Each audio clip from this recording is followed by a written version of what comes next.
The mission is there. Italy haven't qualified for a World Cup for the past, two times. And now we need to find out, what does Gennaro Gattuso have to do to be a success in charge of the Nazionale? Emmet Gates and Dan Cancian joining me, David Ferrini, in the studio once more. Emmet, I'll go to you straight away. Where does he start? Qualification is the name of the game for Gattuso. Obviously, his first games are against Estonia and Israel. He needs 6 points after the 3-0 demolition by Norway. Victory's the name of the game. Gattuso has to get Italy to the tournament, considering they didn't qualify for the last two. Since they won it in July 2006, they've won one World Cup game in nearly 20 years. They didn't win any in 2010. They won one in 2014 against England, funny enough. And they haven't qualified for the last two. So it speaks to how reduced the ambition is, that basically just Italy qualifying, that is a must. They have to qualify. Sure. You're wearing the 96 kit there, I see. I'm wearing the 86. But the man in charge of that national team was Arrigo Sacchi. And he told us earlier in this year that there's that lack of communication between the clubs. There's no common goal. So Gattuso comes in at a time where he's basically given a dog's dinner to deal with. No other coach. There were first choices out there that just wouldn't accept the job. Gattuso did. He's a vibes man. He's in there now. He needs to now see if he can get some emotion into these players. He wants players that want to play for the shirt. Sacchi was saying back in his day, the clubs were aligned. They had a common goal. Different times, 90s. Dan, is that something that the clubs maybe need to get hold of here? Is there can there be a common goal, or is it too adversarial? I don't think it's necessarily adversarial, but I do think that the days where the clubs were there to serve national teams have long gone, not just in Italy. And the Premier League is the perfect example of that. Clubs see international football as a hindrance. Yeah. It is a hindrance from a financial aspect because clubs treat players as their assets, and if an asset gets injured in international football, that is you get diminishing return on your investment. So it makes perfect sense. It's sad that it's like that, but it's just the way it is these days. Do you think World Cups used to be the biggest tournament in the world, and now it's changed with so much club football around, and that's why the clubs are dominating that discourse? I think it's in smaller nations. I think the World Cup still means a great deal. Like if you've been to South America, you talk to people, some of them don't follow football, but when it comes to their nation, they're out in full force, the shirts, all the rest of it. I think in Western countries, it's lost a bit of its luster. I think it's not too dissimilar between the World Cup and the Champions League. It's a similar, not exactly the same by any means, but there is a similar dynamic than there is between the FA Cup and the Premier League in Britain. You're going to get people who think that the World Cup is the pinnacle. The pinnacle is the romance about it. You grow up watching it on TV, hearing it from your parents and whatnot. But the Champions League is this big juggernaut, and it's the same to an extent for the FA Cup. We all grew up thinking of scoring Wembley in the FA Cup final, and rather than win the Premier League. But the times have changed. Do you think that because England dominate the club space in terms of power, finances, and even fandom, the fact that they haven't won a World Cup since the 60s, the fans kind of focus. They want their clubs to do better than the national side, because there is that thing about being an English fan. You follow your club kind of first and foremost. And again, unless you follow a smaller side, maybe third division, second division, or one of the lower sides in Premier League. So they're actually gunning for the national team to excel. But then the followers of United and City and Arsenal and those, they care more about their clubs. And that kind of also shapes the discussion when it comes to the national team. Do you think if England won a World Cup, then the World Cup would come back to that former grandeur that it had in the 70s and 80s? I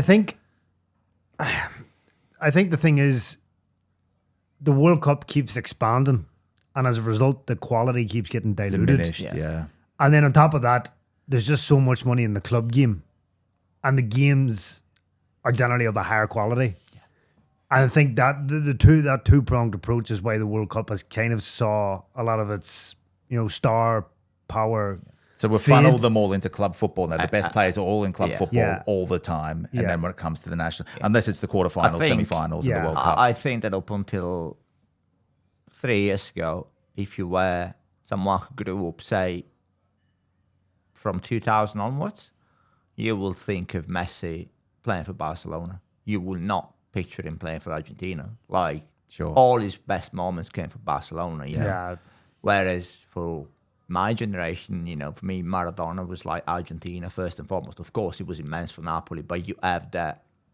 So the World Cup was unique. As Emmet said, there was not as much football on TV. It was the one thing you waited for 4 years.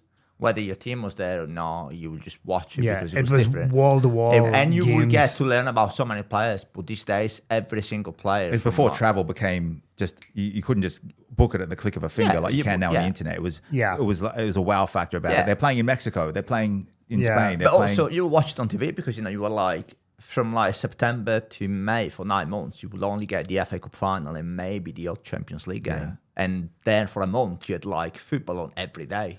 Yeah. Do you think this is something that Gattuso has no chance of combating this kind of mentality where, and again, we transpose what I was saying about the English fans into the Italian fandom. The majority of fans follow one of the big three clubs. They care more about that than they do the national side, unless the national side happened to win like they did with the Euros in 2020. So Gattuso now, it's so hard to weather that storm where the clubs are dictating whether they want their players to go and play for the national side, and he wants those players that want to play for the shirt. That's what he's been saying. Well, it's also what we were saying earlier. It also goes back to there's been a switch in mentality from players, and it was something that Dan said. So Diego treated the club game as a warm-up for Argentina. Baggio was the same. Baggio never left Italy because he wanted to be in the shop window for managers that would pick him.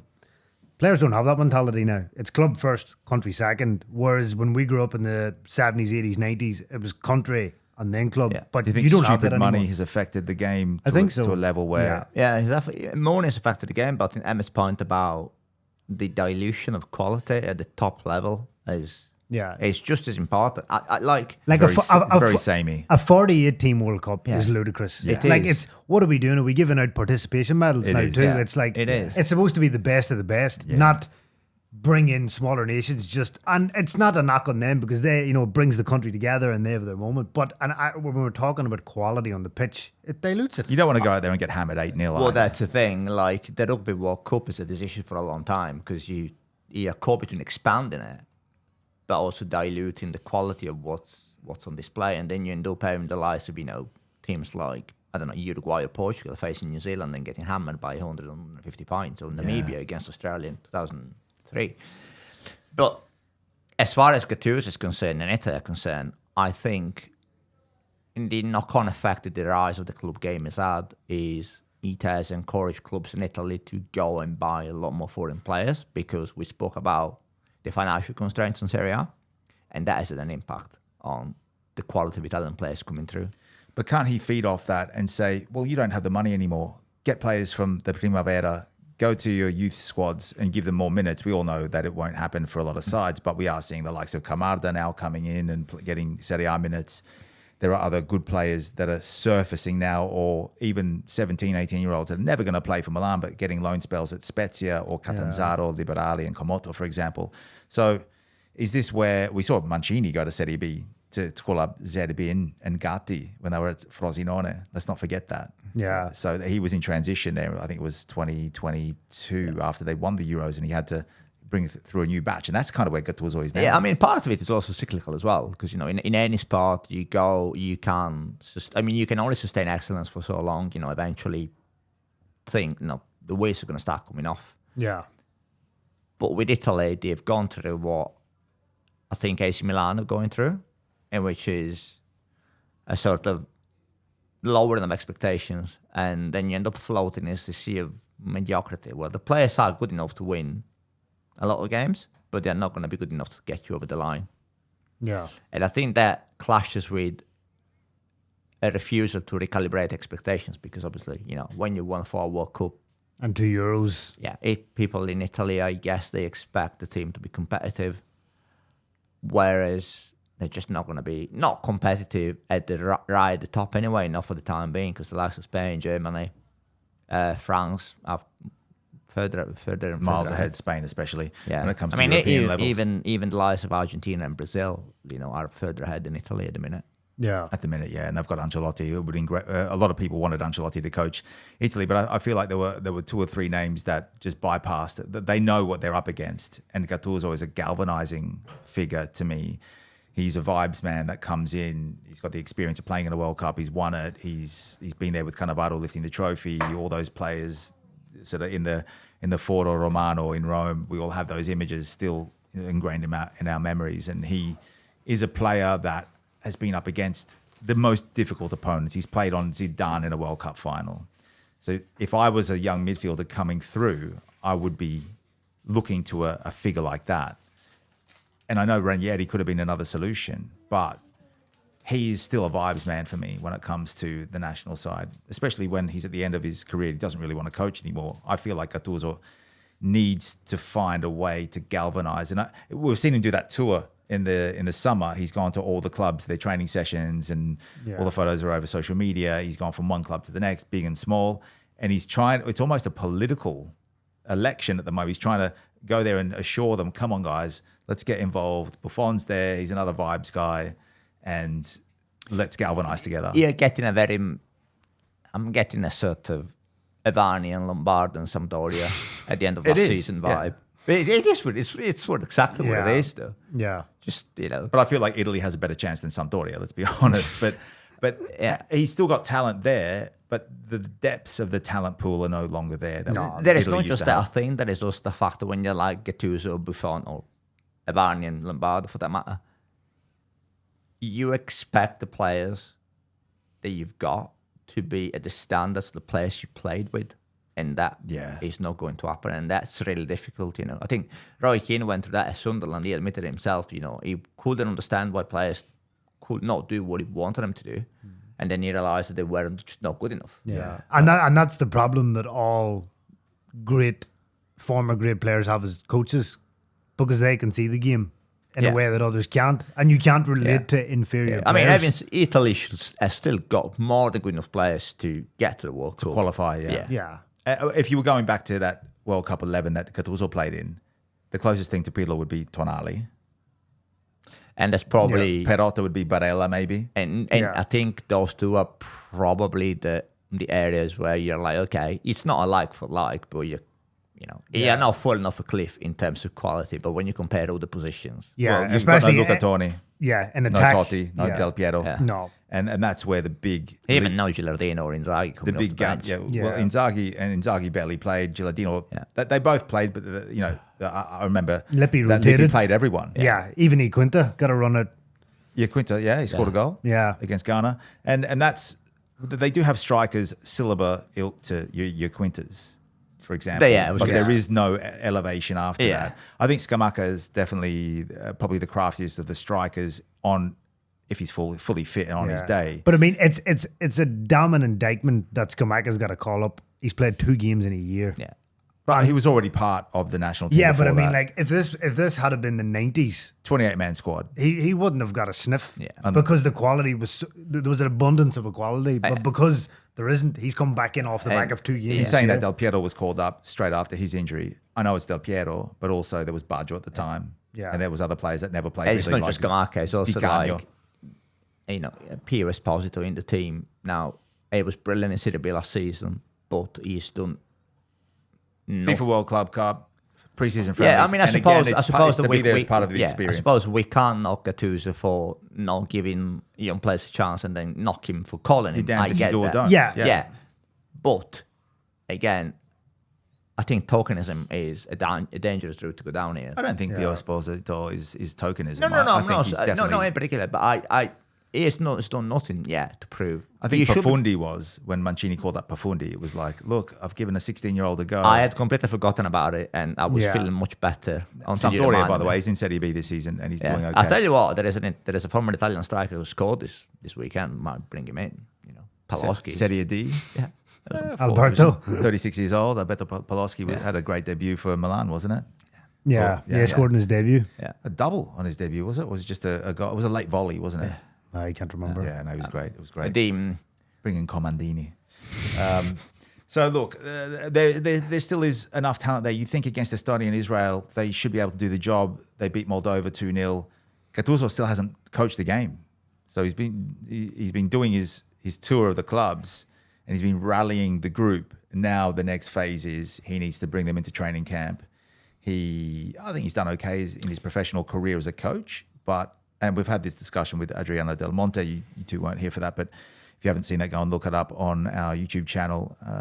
But look, he's there and he has to rally these guys. He wants patriotism back, and he needs the clubs to have a common goal. Do you think that Gattuso, if he takes them to the World Cup, would you then appoint a proper manager other to than actually man? guide them? I think he'll be a national hero if he gets Italy to a World Cup. And maybe, again, it's to another point where when you're not at a World Cup for so long and you've had a generation that has never seen their team play in a World Cup, there's people that are probably 10, 11 years old that have never experienced that. Well, Giovanni Leone, who's been called up to the squad, he was born after Italy won it. So he, in his whole existence, he's seen Italy win one match and that he's playing.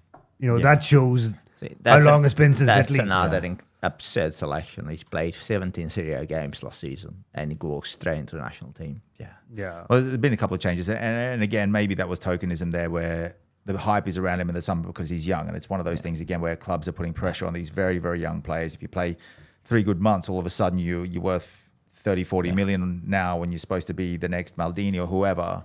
And this is an issue that Gattuso also needs to combat. And it feels like there is a shift in psychology that needs to take place again. Maybe I'm not sure if it's going backwards, but I feel like they need a Gattuso, someone that's won it, that can bring his way of thinking into this national side, because I feel like a lot of these players are shaped by the mentality of their clubs and they don't have an alignment with the national side. I have a feeling that Simone Inzaghi is going to be the Italy manager in the next 18 months. You think so? Yeah. He's gone to collect his cash and he'll be back? I mean, Saudi Arabia is effectively like just going to an ATM these days. True. You don't, unless you're at the end of your career, there is no valid reason to stay there for longer. I think Inzaghi's a good 8-10 years off at the end of his career. Absolutely, that's what I mean, yeah. And Stefano Pioli was in Saudi Arabia for what, 2 years? I could see Pioli doing it before. Yeah. But regardless of who would be next, you're assuming that Gattuso's not going to be successful. But what does he need to do to be successful? I didn't say that. I'm not saying it's not going to be successful. I just don't think it's a long-term solution. Gattuso is the manager that you get into. It's the new manager bounce. Like, in club football, you would get him in, avoid relegation, and then appoint a new manager. He is the national team equivalent of Davide Nicola. He is, exactly. You survive relegation and then you change a real manager once the real... But Nicola's already gone through that transition with Cagliari, and now he's now considered as a coach that you'd bring in to at least But when you achieve look at the managers that Italy have had, and we are talking about a decline in the quality of players, the overall quality of players, because Italy still has some tremendous players, the likes of Tonali, Barella, Donnarumma, and all the rest of it. But if you look at the manager has been a sort of declining trend as well, because Italy have gone from having the likes of Conte and Prandelli. You suppose you could take him or leave him. But Marcello Lippi, Trapattoni. Lippi had a very big team around him. Who does Gattuso have? Because if we look at it, he's got as his assistant coach Luigi Riccio, which was former assistant at Marseille and other clubs. Fair enough, but he does have Leonardo Bonucci. He's won a Euros. Gattuso's won a World Cup. He's got Gianluigi Buffon, who won a World Cup there. He's the head of delegation. So there are names there that can also, they need inspiration. Yeah. They need to, sometimes you've got the talent, but you need something else. And that's what I feel Gattuso's going to bring to ignite something in these players, to make them feel a sense. Like, we always see Italy in the national anthem before the game, they're always yelling, but I feel like that's something that they do to appease any potential haters out there. It's for optics, it's for TV. But they actually need people that have been out there you that have felt those emotions. Do you think that it's going completely opposite direction? Do you think that Italy would benefit from having someone coming in from abroad, someone who's not burdened by the pressure of winning, the pressure of succeeding? Exactly what England isn't burdened by that, though. Exactly what England are trying to do with Thomas Tuchel. Is an outsider. Effectively, coming in. They've got a tradition of that, though. For me, I'm a traditionalist. I think if you're Italian, or if Italy should hire an Italian, England should hire an English manager, German, whatever. But I think it's good to take... Jack Charlton wasn't Irish, though. He is now. I see. Talk about moving the goalpost there, eh? But I do, but in terms of but Ireland's different. We're a small country. But in terms of the superpowers of football, I do think you stick to your own. But I do think there's nothing wrong with seeking ideas from abroad, get an outside perspective. Even assistants and that kind of stuff. We've seen it with smaller nations like Australia that have come through and they've gone to Terry Venables, who used to be the former England coach, for example. But England went down a different path. And so what you're saying is Ange Postecoglou is going to take over from Gattuso. Is that what your point? I would say he's got more chance of taking over from Tuchel. But yeah, I agree for that matter. We've had Capello in charge of England. Yeah. Sven-Goran Eriksson. So they've got that tradition. They've tried it. They tried it in their glory days with the Beckhams and the Scholeses and all the that. Golden generation. You know, they've got a long history of it now in England.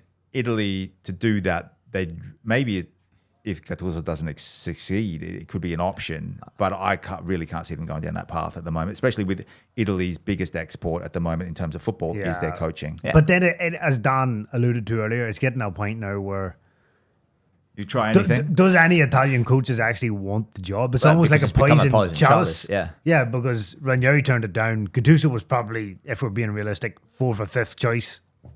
Yeah. You know, it's like, even if he gets Italy to the tournament, and then say if they did want to make a change, like, who really wants it? Yeah, who would Antonio Conte is still Italy's best manager, and he will not touch that job with the barge pole. He's been there and done it, and he took over at a similar point where they had a very woeful 2014 campaign. Yeah, and then he'd come in, taken off on a squad with Eder and Pele and places like. To me, that is his greatest achievement. Is getting that Italy squad to the quarterfinal of the Knocked Euros out on penalties, because and what a penalty that was. But that was a putrid Italy squad, putrid, and the fact that he got them the penalties a microcosm of I mean, that's the Zaza. Zaza's penalty still hasn't come down. It's up there somewhere. Yeah, he's launched it. When it comes to entertainment, that penalty itself. Was, the run up is spectacular.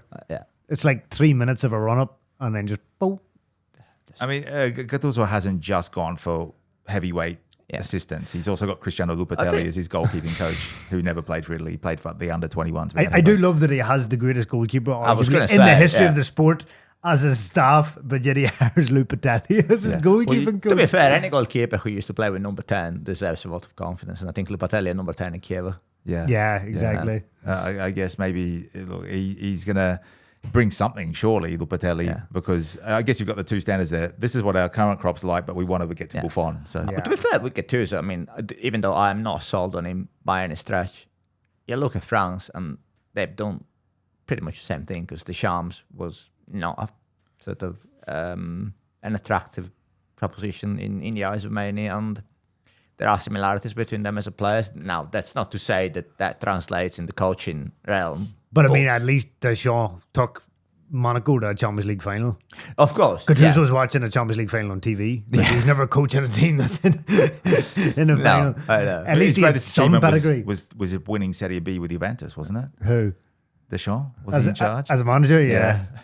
I mean, that's everyone's dream as a coach. No, but I mean, I think Deschamps has been, obviously, I can't claim to be a watcher of French football, but Deschamps has always struck me as a sort of manager who's been able to create this sort of he's got his persona, and he does not bow to public criticism. Doesn't really matter whether his choices are fashionable or unfashionable when it comes to players. He's got his ideas and he's stuck to them, and to great effect. Obviously, the players he can choose from are somewhat better than the one that Gattuso can choose from. Yeah, by a landslide. Regarding Gattuso and who he's got to choose from, his player pool, is it a case of, and it might have to do this through necessity, because there simply aren't enough Italian players in the Italian league anymore. I think everyone, it's like commonly known now, it's common knowledge. There's only 35% of the league that is Italian, and that slowly slid down. It's been like that for a while, I should say, because it's not a new phenomenon that's been drifting down since probably 2012. I remember even Lippi complaining about it way back during the second stint. Probably 55 back then. So does he turn to players that play for your Bolognas, your Veronas? You have to, because not many of the big three. And also a lot of them have a point to prove. Orsolini being probably the most blatant case in this. Like he had an amazing season last season, and one of his celebrations was apparently him complaining about not being called up. Yeah. But Emmet is right. You might as well have turned the problem when you turn towards players who play for the likes of not Bologna and Atalanta, not so much, but like a step below that, they have no experience international level. No, they've not just with the but would they European football, no experience either. Would the mentality be they're dying to play for the national team shirt? But I'm sure that you would be dying to play for Napoli. Whether that makes you good enough to play for Napoli is a different matter. So sure, but in club football, you can sign anyone from anywhere on the I planet. know, but what I'm saying is like the fact that you're dying to play for the team doesn't make you good enough to play for them, if you know what I mean. Yeah. Yeah, desire alone is not enough. Yeah. I think No, absolutely not, because we could see in the 90s when Italy was in their pomp, Di Canio wasn't getting a run. Sebastiano Rossi couldn't get a call up. It was dripping with talent that even Baggio couldn't get selected for a Euros, and he's probably the greatest Italian player of all time. So, and he was in his prime. Yeah. So it's not always a matter of if you've got the players that are the world's best players or not. It is players, and I think this is where Gattuso was going. Success could be brought if he gets players that want to play for the national team, regardless of what their club says. And I know it's a tightrope there because the club and the player have to be on good terms. You don't want some kind of fallout to happen with their agents. Obviously, the agents get involved, the parents get involved. So, it's a fine line. But and I think one of the things that works against Gattuso is some of the players he's got are players who, like I'm thinking Retegui, and who went to Dubai to play. Yeah, I'm thinking Retegui and it's cash driven. Probably Orsolini being the biggest examples are players who have become really good by virtue of being training with the same manager week in, week out. As a national team manager, you don't have that luxury. That's why Pep Guardiola hasn't taken over a national team, because he needs to have players there week in, week out to drill his kind of football into them. And that's what they were saying about Spalletti. Yeah, exactly. With the national side, yeah. And I think that may play against Gattuso, because you only have a limited time to make your mark tactically on a team. Well, see, that's why I think obviously he turned the job down, but I think Ranieri actually would have been decent, because Ranieri could have been like, right, these are the players, out you go. But that's a short-term solution, Ranieri, because he doesn't want to coach anymore. No. But I think you need. I think international football is all about short-term. It's about it's cup competitions. Yeah, get to a tournament, play 7 games as well as you can, and and win. But if a coach legitimately wants to retire, didn't even want to do the club job that he was doing because he wanted to travel, that's a different. I've got a name for you that has just popped in my mind. All right, we're going to end this with Dan's name. Would you take someone who's just been sacked by Fenerbahce as Italy manager? Jose. I mean, he would. If you're talking about aura and profile and galvanizing players, they don't style of football woeful. But again, it's tournament football. You don't win prizes. So we're taking it back to Italy's what do they call it? The dark arts, catenaccio. Yeah, I reckon, particularly because I mean, I know that people probably sort of dismiss this out of hand, but if you're gonna try with a foreign manager, and I'm not saying that Italy are going down that route, but if you were to try with a foreign manager, I think he'd be absolutely worth the point. And I think it's a job that he would love to take, because again, he'll have something to prove. He wouldn't be taking Italy right at the top. He'd be taking Italy sort of mid-table. Sure. But okay, so if we're going to wrap this up now, what are the key points that Gattuso could take forward for success? Is it galvanizing the team, obviously, getting them all on the same page? That's what he needs. Yeah. What else could be there? Is it getting the clubs to have a common goal? Or speechless? I mean, that's been tried before. I just think there's too many self-serving interests unachievable when it comes to the clubs. But I think getting Italy there is number one. Yeah. How he does it, the style of play, it doesn't matter. Just get Italy to a World Cup. At the minute, you could just the fact that he could tell his players that, if we get to the World Cup, we had the first group of players to qualify for a World Cup in 20 years. That should be, if that's not motivation enough. Motivation is where it's at. Yeah, it's going to be done with that, yeah. I mean, you don't want Gattuso to be. Yeah. Well, I'm motivated to watch them. They're going to take on Israel, and before that, it's going to be Estonia, and he's got a 28-man squad there. We'll throw it on the screen now for you to have a look at. Let us know in the comments what you think Gennaro Gattuso can do to get Italy over the line. And did we miss something? Let us know.